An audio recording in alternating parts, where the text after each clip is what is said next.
real quick before this video starts, I am doing a best replays for Blitz. I have already published the first video and it is out.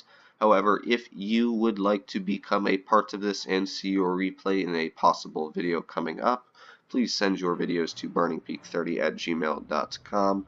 I will leave a little blurb of it in the bottom of the comments down below.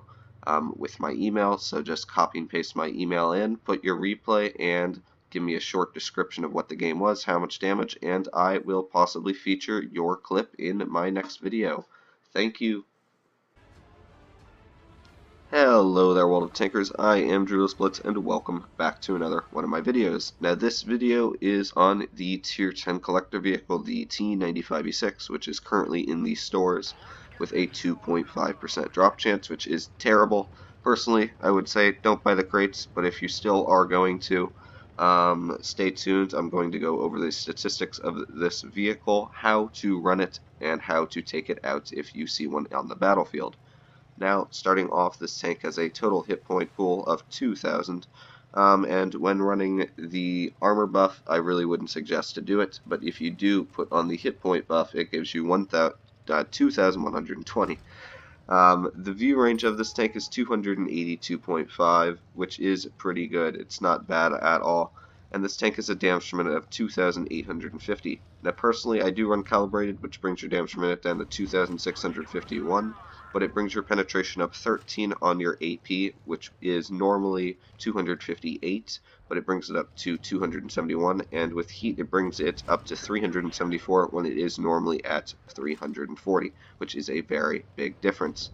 Now, this tank is very, very closely related to the Chieftain Mark 6. If you do own the Mark 6, I wouldn't suggest to even try to get this tank, because the Mark 6 is pretty good, and it is almost better because the Mark 6 gets Hesh and this tank does not.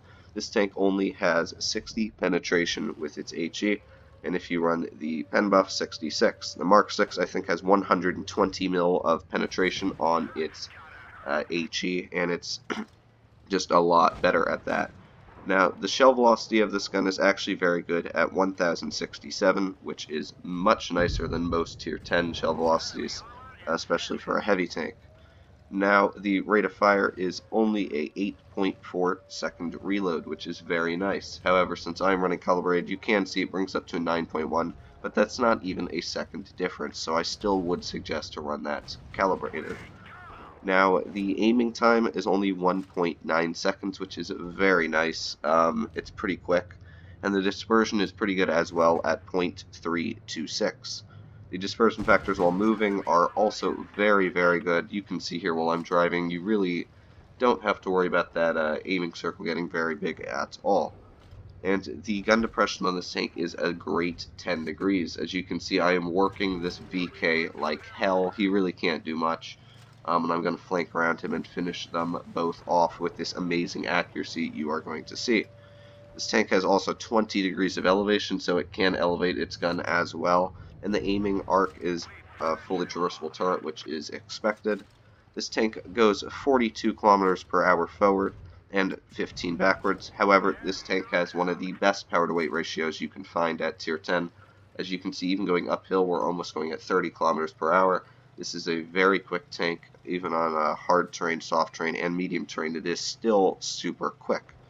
Now, the traverse speed is also pretty good at 36.45 degrees a second, and add that with a 43 degree turret traverse, you can pretty much turn this tank on a dime, and you can see here that turret traverse just immediately turns. Fortunately, that shell goes into the tracks of that WT. This tank also has 20% concealment, which is much better than most tier 10 heavies, and the reason is because it's very small and low down. This is not a very big target. It's actually smaller than the Chieftain Mark 6. However, you can see that turret has a big weak spot, which we will get into in just a bit. Now, finishing this first game off, we did get not an ace tanker, but a Mark 1, and 21,000 credits. If you didn't know, this tank actually has the highest credit coefficient in tier 10. It's I think about 161%, and this tank is very, very good at earning credits. With premium, I would have earned about 50,000 in this tank, which is very good. So that is one thing to keep in mind. It is actually a very, very nice tank to earn credits in. But ignoring that, you can see we also fired 12 shells, only one missed. Every other one penetrated, and it was nice. But that was the first game. Let's get stuck into that second one.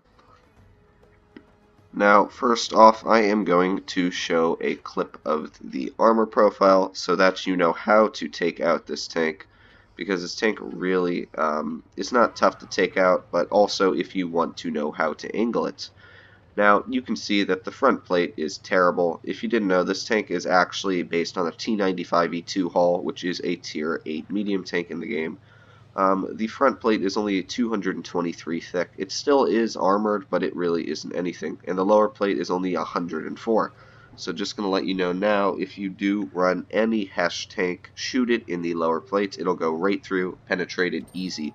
183, easy. Upper plate as well.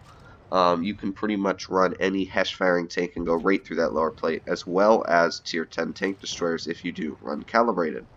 Now you can see that that turret is actually very thick. You cannot penetrate that turret anywhere. And the cupola is 242 thick. It's actually a very thick cupola, as you can see. It's 223. If you hit the edges, you'll actually ricochet right off. So that cupola can be a bit of a troll. However, if you still get a clear shot on it, you should take it because it will clearly go through on it.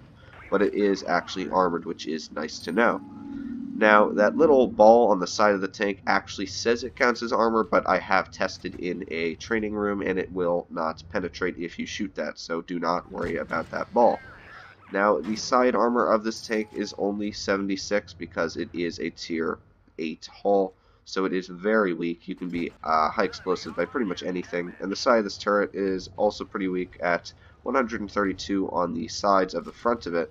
And a little secret is if you actually shoot that back part that gets a little bit smaller, it's actually only 53 thick, which is terrible, which means you can penetrate high explosive on that easy with almost any tank. And the rear of this vehicle is only 19 thick, which is pretty much the weakest rear I've ever seen in the game. When using your 10 degrees gun depression, however, though, you can see that that upper plate becomes an auto ricochet, very thick. And even when using heat, it still is almost impenetrable. But it is a very, very hard tank to penetrate when it is using its gun depression.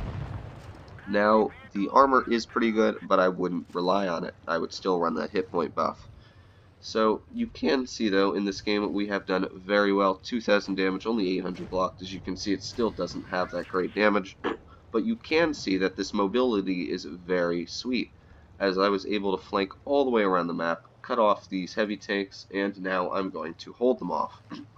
And you can see it's just such a nice gun. You can see while I'm moving, that shell dispersion is very good. Fortunately, that shell bounces right off, but you can actually take a very nice shots with this tank.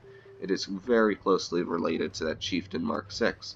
Now, if you encounter one in battle and you want to take it out, the best way to take it out is don't let it use gun depression. If it is using gun depression and it is a good player and you know it's a good player, do not push on this tank if you are in a medium. This is a heavium, I call it. You do not run this tank like a heavy tank. You do not fight the heavy tanks.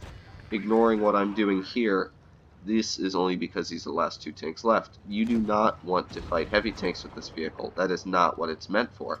This is a medium tank stuck in a heavy tank's hull, which is nice because it has very good armor for mediums, and it has a very nice damage per minute, and it has a very good alpha. This is almost like you get a 121 and you turn it into a heavy like the 113, but you still give it a lot of that mobility. That is what you want to do with this vehicle. And you can see we did 4,257.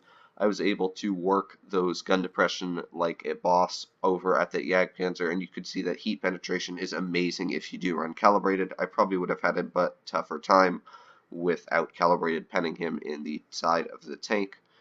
The tank also earned 44,000 credits, and with premium we would have earned 142,000 if you see that, which is just crazy. We would have probably got up with positive 80,000 if we had run premium.